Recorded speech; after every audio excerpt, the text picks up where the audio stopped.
Wait আর কতদিন তুমি ভুলভাল কন্ট্রোল করবে?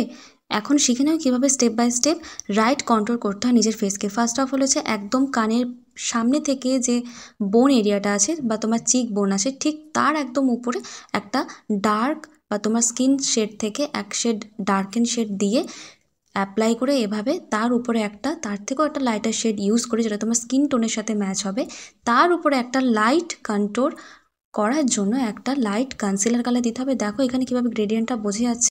এবারে তোমাকে এটা একদমই হালকা হাতে ব্লেন্ড আউট করতে হবে। ব্লেন্ড আউট করার পরেই দেখবে একটা দারুণ স্ন্যাচ লুক এসেছে। ঠিক সেই একইভাবে নোজ কন্ট্রোলটাও করে নিতে হবে, একদম মাঝখানে লাইট কন্ট্রোল করতে হবে, তার পাশে তোমার স্কিন শেড ম্যাচ অনুযায়ী একটা কালার, দেন পাশে ডার্ক কনসিলার দিতে হবে। এইভাবে এটাকে ব্লেন্ড আউট করলেই তোমার একটা পারফেক্ট স্ন্যাচ কন্ট্রোল হয়ে যাবে। এরকমই ইউজফুল মেকআপ টিপস অ্যান্ড ট্রিক্সের জন্য আমার ইউটিউবকে ফলো দিয়ে রাখো। আর এই মেকআপটা আমি কীভাবে করলাম দেখার জন্য অবভিয়াসলি আমার ইউটিউবটা চেক করে নিও, বিকজ আমি এখন ওয়েডিং সিজনের ওপরে বেস্ট মেকআপ টিউটোরিয়ালস আমি নিয়ে আসছি। আর জানিও যে নেক্সট মেকআপ টিউটোরিয়াল তুমি কোন মেকআপটা চাইছো। ততক্ষণের জন্য tata, good bye, take care.